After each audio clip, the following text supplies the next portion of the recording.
ഒടുവിൽ KSRTCക്കാരുടെ ശമ്പള തർക്കത്തിന് ഒത്തുതീർപ്പിന് മുഖ്യമന്ത്രി തന്നെ മുൻകൈ എടുത്തിരിക്കുകയാണ്. ശമ്പളം ഗഡുക്കളായി നൽകാനുള്ള തീരുമാനത്തിൽ മുഖ്യമന്ത്രി ഇടപെട്ടു. അംഗീകൃത ട്രേഡ് യൂണിയൻ നേതാക്കളുമായി ചർച്ച ചെയ്യാൻ CMDക്ക് നിർദ്ദേശം നൽകി. ചർച്ച നാളെ ചെയ്യാനാണ് നിർദ്ദേശം. കൂടുതൽ വിവരങ്ങളുമായി നന്ദകുമാറാണ് ചേരുന്നത്.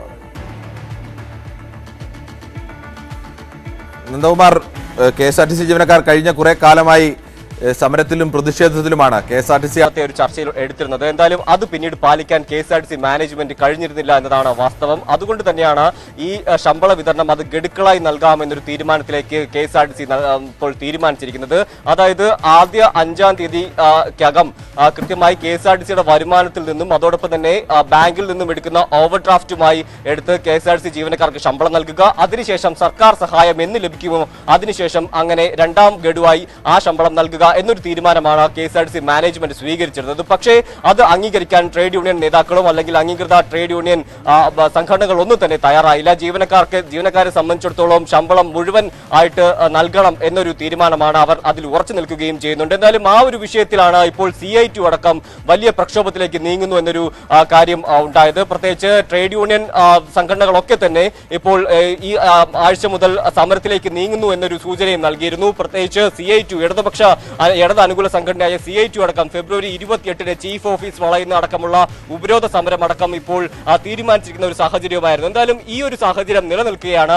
കഴിഞ്ഞ ദിവസം ചീഫ് സെക്രട്ടറി CITUവിന്റെ നേതാക്കളെ അനൌദ്യോഗികമായി വിളിച്ച് സംസാരിക്കുകയും ഇത്തരത്തിലുള്ള ശമ്പള ഗഡുക്കളുമായി മുന്നോട്ട് പോകുന്ന തീരുമാനത്തിൽ സഹകരിക്കണമെന്നൊരു ആവശ്യവും മുന്നോട്ട് വെച്ചത്. പക്ഷേ ആ ചീഫ് സെക്രട്ടറിയുമായിട്ടുള്ള അനൌദ്യോഗിക ചർച്ചയിൽ പോലും CITU നേതാക്കൾ ഇത് അംഗീകരിക്കാൻ തയ്യാറായിരുന്നില്ല. അതിനുശേഷമാണ് മുഖ്യമന്ത്രിയുടെ ഒരു നിർദ്ദേശം അനുസരിച്ച് CMDക്ക് ഇപ്പോൾ കൃത്യമായ ഒരു നിർദ്ദേശം നൽകിയിരിക്കുകയാണ്. എല്ലാ അംഗീകൃത ട്രേഡ് യൂണിയൻ നേതാക്കളുമായി ചർച്ച നടത്തുക, അതിനുശേഷം മാത്രം ഈ ഒരു വിഷയമായി മുന്നോട്ട് പോവുക എന്നൊരു നിർദ്ദേശമാണ് ഇപ്പോൾ CMD ബിജു പ്രഭാകറിന് നൽകിയിരിക്കുന്നത്. എന്തായാലും അതിന്റെ അടിസ്ഥാനത്തിലാണ് ഇപ്പോൾ CMD ഇപ്പോൾ ചർച്ചയ്ക്ക് വിളിച്ചിരിക്കുന്നത്. എന്തായാലും ഇന്ന് BMS ആയിട്ട് ചർച്ച നടത്താമെന്നൊരു സൂചനയും നൽകിയിട്ടുണ്ട്. മറ്റ് അംഗീകൃത ട്രേഡ് യൂണിയൻ സംഘടനകളുമായി വരും ദിവസങ്ങളിൽ ചർച്ച ചെയ്യാമെന്നും CMDയുടെയും അംഗീകൃത ട്രേഡ് യൂണിയൻ സംഘടനാ നേതാക്കളുടെയും സമയമനുസരിച്ച് ചർച്ച ചെയ്യാനുമാണ് ഇപ്പോൾ നിർദ്ദേശം നൽകിയിരിക്കുന്നത്. എന്തായാലും വിഷയത്തിൽ ഒത്തുതീർപ്പായി മുഖ്യമന്ത്രി തന്നെ ഇപ്പോൾ രംഗത്തെത്തിയിട്ടുണ്ട്. കാരണം മുഖ്യമന്ത്രി നൽകിയ വാക്ക് പാലിക്കാൻ കഴിഞ്ഞില്ല എന്ന തരത്തിൽ CITU അടക്കം പ്രത്യേകിച്ച് AK ബാലനായാലും അതോടൊപ്പം തന്നെ C വിനോദായാലും CITUവിന്റെ നേതാക്കളൊക്കെ തന്നെ ഇപ്പോൾ രംഗത്തെത്തിയിരുന്നു. അത് ഗതാഗത മന്ത്രി ആന്റണി രാജുവിനെയും അതോടൊപ്പം തന്നെ CMD ബിജു പ്രഭാകറിനെയും വലിയ തോതിൽ വിമർശിച്ചുകൊണ്ട് തന്നെയായിരുന്നു അവർ രംഗത്തെത്തുകയും ചെയ്തത്. ആ ഒരു സാഹചര്യത്തിലാണ് ഇപ്പോൾ മുഖ്യമന്ത്രി തന്നെ മുൻകൈയെടുത്ത് ഒരു ചർച്ചയ്ക്ക് CMD നിർദ്ദേശം നൽകിയിരിക്കുകയാണ്. എന്തായാലും CMD ഇതുമായി മുന്നോട്ട് പോകാൻ തന്നെയാണ് തീരുമാനം. അതോടൊപ്പം ഏറ്റവും പ്രധാനപ്പെട്ട ഒരു കാര്യം, കഴിഞ്ഞ ദിവസങ്ങളിൽ KSRTC ശമ്പളം ഗഡുക്കളായി നൽകുന്ന ഒരു തീരുമാനത്തിൽ അത് ആവശ്യമുള്ളവർ എഴുതി നൽകണമെന്നൊരു ആവശ്യം മുന്നോട്ട് വെച്ചിരുന്നു. അതിന്റെ തീയതിയും ഇന്ന് അവസാനിക്കുകയാണ്. ആ ഒരു സമയത്താണ് ഇത്തരത്തിൽ ചർച്ചയ്ക്ക് CMD ഇപ്പോൾ അംഗീകൃത ട്രേഡ് യൂണിയനുകളെ ഒക്കെ തന്നെ വിളിച്ചിരിക്കുന്നത്. എന്തായാലും BMSുമായി ഇന്ന് ചർച്ച നടത്തുകയും ട്രേഡ് യൂണിയൻ സംഘടനാ നേതാക്കളുമായി അങ്ങനെ KSRTCയിലെ ജീവനക്കാരിൽ ആരെങ്കിലും ഗഡുക്കളായി മതി എന്ന തരത്തിലേക്ക് എഴുതി നൽകാൻ തയ്യാറായിട്ടുണ്ടോ? അങ്ങനെ എന്തെങ്കിലും വിവരം ലഭ്യമായിട്ടുണ്ടോ? ഇതുവരെയും ആരും ഒരു ജീവനക്കാരനും അങ്ങനെ എഴുതി നൽകിയിട്ടില്ല എന്നാണ് നമുക്ക് അറിയാൻ സാധിക്കുന്നത്. പക്ഷേ CMD ബിജു പ്രഭാകറിന്റെ ഒരു അവകാശവാദം എന്നത് ഒരുപാട് ജീവനക്കാർ ഇത് ആവശ്യപ്പെടുന്നു എന്നത് തന്നെയാണ്. കാരണം 5-ാം തീയതിക്ക് മുമ്പ് ശമ്പളം നൽകുമ്പോൾ ഒരു ജീവനക്കാരനെ സംബന്ധിച്ചിടത്തോളം അവരുടെ ലോൺ അടയ്ക്കാനും മറ്റ് ആവശ്യങ്ങൾക്കുമായി ആദ്യം പണം ഉപയോഗിക്കാൻ പറ്റും. അതിനുശേഷം മറ്റു തുകയും കൂടി വരുമ്പോൾ അവരുടെ ജീവിത സാഹചര്യം കുറച്ചുകൂടി മെച്ചപ്പെടും എന്നൊരു തീരുമാനമായിരുന്നു CMD ബിജു പ്രഭാകർ പറയുകയും ചെയ്തു. പക്ഷേ ആ തീരുമാനത്തോട് ഒരു ജീവനക്കാരൻ പോലും ഇതുവരെയും സഹകരിച്ചില്ല എന്നതാണ് ഏറ്റവും പ്രധാനപ്പെട്ട ഒരു കാര്യം. ഇതുവരെയും ഒരു ജീവനക്കാരനും അതിനുവേണ്ടി തയ്യാറായി മുൻകൈയെടുത്ത് വന്നിട്ടില്ല. അതിന്റെ ഏറ്റവും പ്രധാനപ്പെട്ട ഒരു കാര്യം, ഇത്തരത്തിൽ സംഘടനാ നേതാക്കളൊക്കെ ഇടഞ്ഞു നിൽക്കുന്ന ഒരു സാഹചര്യത്തിൽ ഒരു ജീവനക്കാരനും അതിന് തയ്യാറാകില്ല എന്നത് തന്നെയാണ് ഏറ്റവും പ്രധാനപ്പെട്ട ഒരു കാര്യം. കാരണം എല്ലാ ജീവനക്കാരനും സംഘടനയിൽ അംഗത്വമുള്ള ആൾക്കാർ തന്നെയാണ്. 3 അംഗീകൃത ട്രേഡ് യൂണിയനുകളും മറ്റ് 16 ട്രേഡ് യൂണിയനുകളും KSRTCയിലുണ്ട്. അതുകൊണ്ട് തന്നെ ഇത്തരത്തിൽ ട്രേഡ് യൂണിയനുകളെ ഒന്ന് പിണക്കിക്കൊണ്ട് ഒരു ജീവനക്കാരനും ഇത്തരത്തിൽ ഒരു കത്ത് കൊടുക്കാൻ തയ്യാറായില്ല. അതിനൊരു ധൈര്യവും അവർക്കുണ്ടാകില്ല. കാരണം അങ്ങനെ കൊടുത്തു കഴിഞ്ഞാൽ അത് ട്രേഡ് യൂണിയൻ നേതാക്കൾ തന്നെ അവർക്കെതിരെ തിരിയുകയും ചെയ്യും. അതുകൊണ്ട് തന്നെ ഒരു ജീവനക്കാരനും ഇതുവരെയും ആ ഒരു വിഷയത്തിൽ CMDക്ക് കത്തെഴുതി നൽകാൻ തയ്യാറായിട്ടില്ല. എന്തായാലും ജീവനക്കാർ ഒന്നടങ്കം ഇപ്പോൾ പ്രക്ഷോഭത്തിലാണ് എന്ന് തന്നെയാണ് ട്രേഡ് യൂണിയൻ നേതാക്കൾ പറയുന്നത്. ഈ ഒരു സാഹചര്യത്തിൽ തന്നെയാണ് ഇത്തരത്തിൽ മുഖ്യമന്ത്രി ഇടപെട്ട് ഒരു ഒത്തുതീർപ്പിനായിട്ടുള്ള ശ്രമം നടത്തിക്കൊണ്ടിരിക്കുന്നത്. അതോടൊപ്പം തന്നെ CITU ഇത്തരത്തിൽ സമരം രൂക്ഷമാക്കാനും കാരണം ഗതാഗത മന്ത്രി ആന്റണി രാജുവിന്റെ നിലപാട് കൂടിയാണ്. കാരണം ഇത്തരത്തിൽ CMD അനുകൂലിക്കുന്ന ഒരു നിലപാട് ആന്റണി രാജു എടുത്തതുകൊണ്ട് തന്നെയാണ് CITUവും ഇത്തരത്തിലൊരു പ്രക്ഷോഭം ആരംഭിക്കുകയും ചെയ്തത്. എന്തായാലും മുഖ്യമന്ത്രിയുടെ ഇടപെടലോടുകൂടി ഈ ഒരു വിഷയം അവസാനിക്കുമെന്ന് തന്നെയാണ് ഇപ്പോൾ CITU ഇപ്പോൾ കരുതുകയും ചെയ്യുന്നത്. കിരൺ നന്ദൻ, അതോടൊപ്പം തന്നെ വളരെ പ്രധാനപ്പെട്ട ഒരു വാർത്ത കൂടി KSRTC നിന്നുണ്ടല്ലോ. ഏകദേശം 7200 ജീവനക്കാരെ 50 വയസ്സിന് മുകളിലുള്ളവർക്ക് നിർബന്ധിതമായ VRS നൽകാൻ വേണ്ടി പട്ടികയൊക്കെ തയ്യാറാക്കി എന്ന് പറയുന്നു. എന്താണ് ഇത് സംബന്ധിച്ച കൂടുതൽ വിവരങ്ങൾ?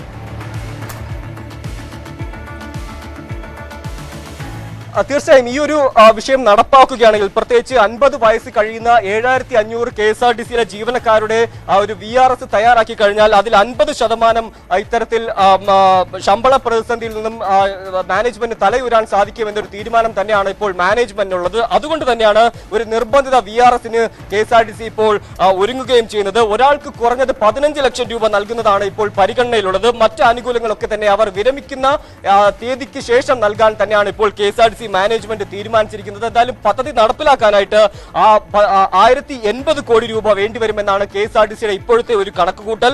അതുകൊണ്ട് തന്നെ ഈ ഒരു കണക്കുകൂട്ടൽ മുൻകൂട്ടി കണ്ടുകൊണ്ട് കൃത്യമായി ധനവകുപ്പിന് ഇപ്പോൾ പദ്ധതിയുടെ ഒരു മാർഗരേഖ അത് കൈമാറിയിരിക്കുകയാണ്. ഈ മാർഗരേഖ ധനവകുപ്പ് അംഗീകരിച്ച് കഴിഞ്ഞാൽ അത് KSRTC ഇത്തരത്തിലൊരു നിർബന്ധിത VRSയിലേക്ക് KSRTC മുന്നോട്ട് പോവുക തന്നെ ചെയ്യും. അതിന്റെ നടപടിക്രമങ്ങളും KSRTC ഇപ്പോൾ ആരംഭിച്ചിരിക്കുന്നു എന്നാണ് നമുക്ക് മനസ്സിലാക്കാനും സാധിക്കുന്നത്. സ്വാഭാവികമായും നേരത്തെ BSNL ഒക്കെ നടപ്പാക്കിയതാണ്. മെച്ചപ്പെട്ട രീതിയിലാണ് VRSന്റെ ആനുകൂല്യങ്ങളെങ്കിൽ ഒരു വിഭാഗം തൊഴിലാളികളെങ്കിലും ആകെ പ്രതിസന്ധിയിൽ നിൽക്കുന്ന ഒരു സ്ഥാപനം കൃത്യമായി ശമ്പളം ലഭിക്കുന്നില്ല. വലിയൊരു തുക ഒരുമിച്ച് കിട്ടുന്നതാണ്, പിന്നീട് പെൻഷൻ ആനുകൂല്യങ്ങൾ അടക്കം ലഭിക്കുന്നതാണ്. അത്തരമൊരു നീക്കത്തിലേക്ക് ഈ 15 ലക്ഷം എന്നത് അവർ കൂടി കുറെ കൂടി ആകർഷകമായ തുകയിലേക്ക് ഉയർത്തിയാൽ വരാനുള്ള സാധ്യതയില്ലേ? അത്തരത്തിലുള്ള ചർച്ചകളും അത്തരത്തിലുള്ള നീക്കങ്ങളും കൂടി നടക്കുന്നുണ്ടോ? തീർച്ചയായും മാനേജ്മെന്റ് ഭാഗത്തു നിന്നും അത്തരത്തിലുള്ള തീരുമാനങ്ങൾ നടക്കുന്നുണ്ട് എന്നാണ് നമുക്ക് ലഭിക്കുന്ന ഒരു വിവരം. കാരണം കുറച്ചുകൂടി ആകർഷകമായ തുക ലഭിച്ചു കഴിഞ്ഞാൽ KSRTCയിലെ ഒരു സാമ്പത്തിക പ്രതിസന്ധി വലിയ തോതിൽ അത് പരിഹരിക്കാൻ സാധിക്കുമെന്ന് മാനേജ്മെന്റ് കണക്ക് കൂട്ടുന്നു. ഒരുപാട് പരിഷ്കാരങ്ങളാണ് മാനേജ്മെന്റ് കൊണ്ടുവരുന്നത്. പ്രത്യേകിച്ച് ഈ സാമ്പത്തിക പ്രതിസന്ധിയിൽ പിടിച്ചു നിൽക്കാനായിട്ടുള്ള തീരുമാനങ്ങൾ തന്നെയാണ് KSRTC കൊണ്ടുവരികയും ചെയ്യുന്നത്. അതിൽ ഏറ്റവും പ്രധാനമാണ് KSRTC ജീവനക്കാരുടെ ഒരു വലിയ തോതിലുള്ള എണ്ണം കൂടുതലാണ്. കാരണം ഇത്തരത്തിൽ മെക്കാനിക്കൽ വിഭാഗമായാലും അതോടൊപ്പം തന്നെ മറ്റ് വിഭാഗങ്ങൾ ഓഫീസ് ജീവനക്കാരായാലും മെക്കാനിക്കൽ ജീവനക്കാരായാലും അത്തരത്തിൽ ജീവനക്കാരുടെ എണ്ണം വലിയ തോതിൽ KSRTCയിൽ കൂടുതലാണ് എന്നത് നേരത്തെ തന്നെ ഗതാഗത മന്ത്രി ആന്റണി രാജു ആയാലും CMD ബിജു പ്രഭാകരും അംഗീകരിച്ച ഒരു കാര്യം തന്നെയാണ്. അതുകൊണ്ടാണ് ഇത്തരത്തിൽ ജീവനക്കാരുടെ എണ്ണം കുറച്ചുകൊണ്ട് മുന്നോട്ട് പോയി കഴിഞ്ഞാൽ അത് വലിയ തോതിൽ KSRTCയെ സംബന്ധിച്ചിടത്തോളം സാമ്പത്തിക പ്രതിസന്ധിയിൽ നിന്നും കരകയറാൻ സാധിക്കുമെന്ന് KSRTC കണക്ക് കൂട്ടുന്നു. അതുകൊണ്ട് തന്നെയാണ് BSNL അടക്കമുള്ള പൊതുമേഖലാ സ്ഥാപനങ്ങളിൽ നേരത്തെ നടപ്പിലാക്കിയ ഇത്തരത്തിലുള്ള നിർബന്ധിത VRS KSRTCയിൽ നടപ്പാക്കാൻ ഒരുങ്ങുന്നത്. ഇതിൽ ഏറ്റവും പ്രധാനപ്പെട്ട ഒരു കാര്യം ആദ്യം 15 ലക്ഷം ഒരാൾക്ക് 15 ലക്ഷം നൽകാൻ തന്നെയാണ് ഇപ്പോൾ KSRTCയുടെ പരിഗണനയിലുള്ളത്. ചിലപ്പോൾ അത് മാറാനും സാധ്യതയുണ്ട്.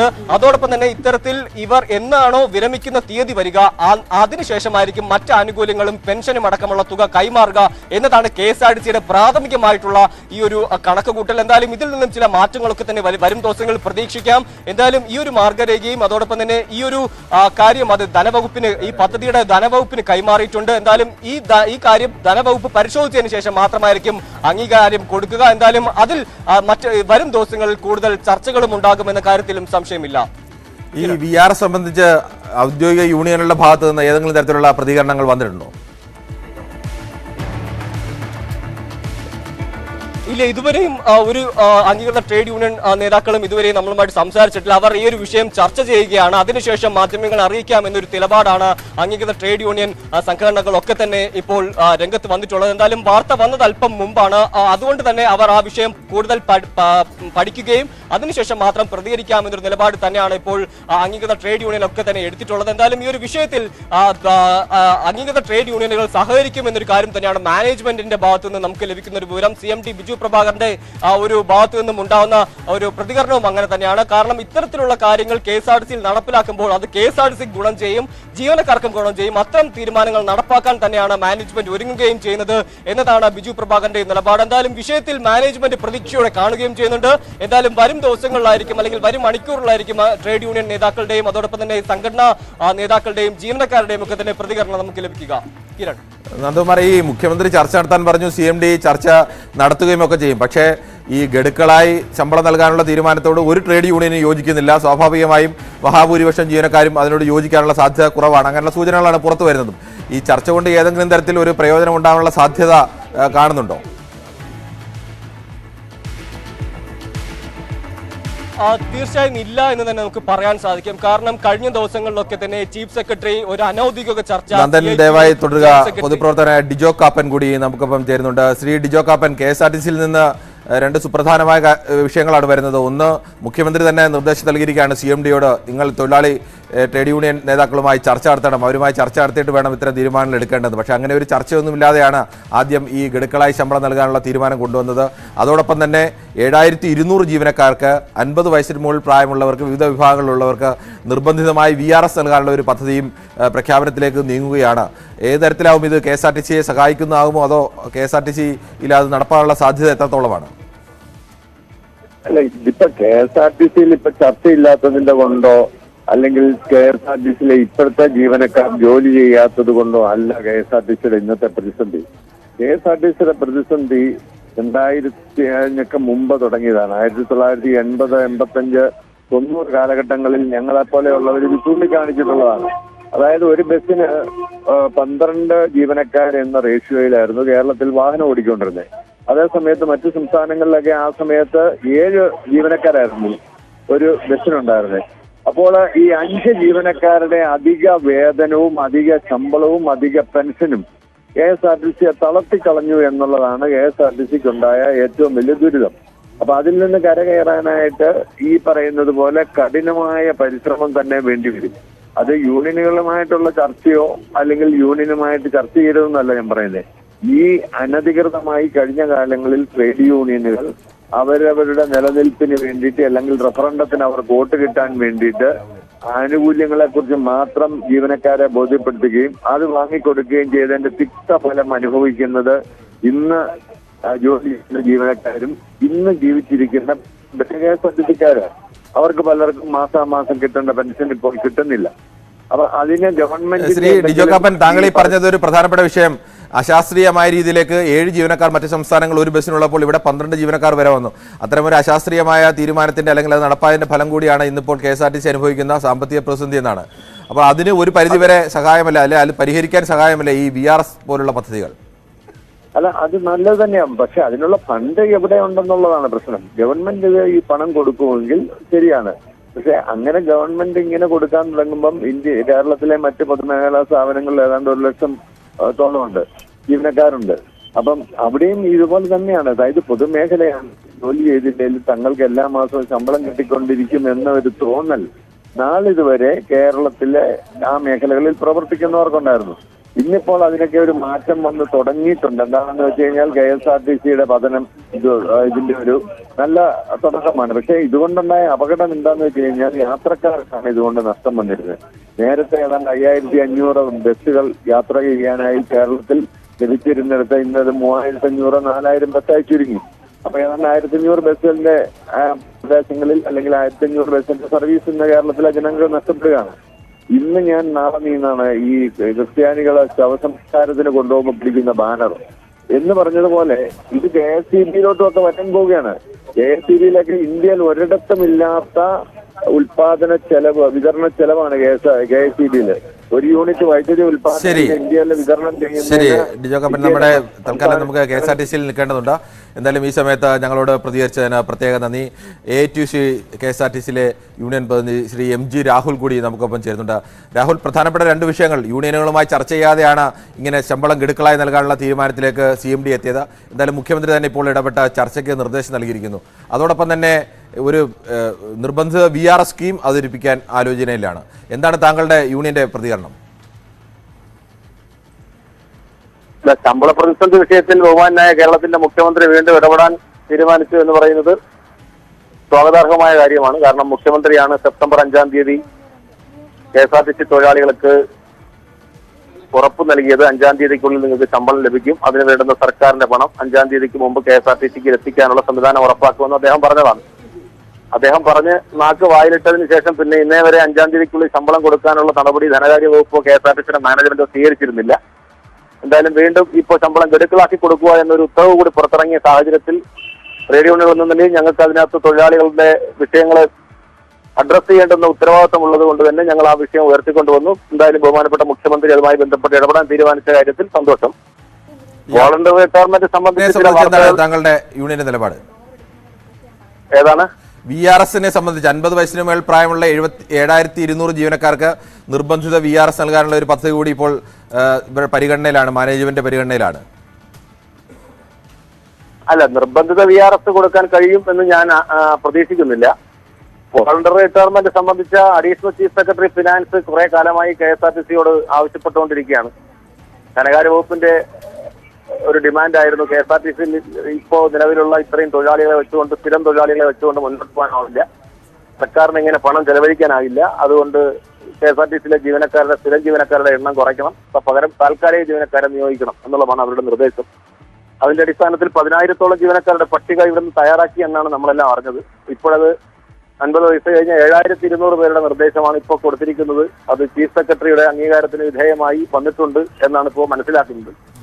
എന്തായാലും ഗവൺമെന്റ് നയം, ഇടതുപക്ഷ മുന്നണി ഗവൺമെന്റ് നയം വോളണ്ടറി റിട്ടയർമെന്റ് പൊതുമേഖലാ സ്ഥാപനങ്ങളിലും സർക്കാർ മേഖലകളിലും നടപ്പിലാക്കണം എന്ന് ഞങ്ങൾ കരുതുന്നില്ല.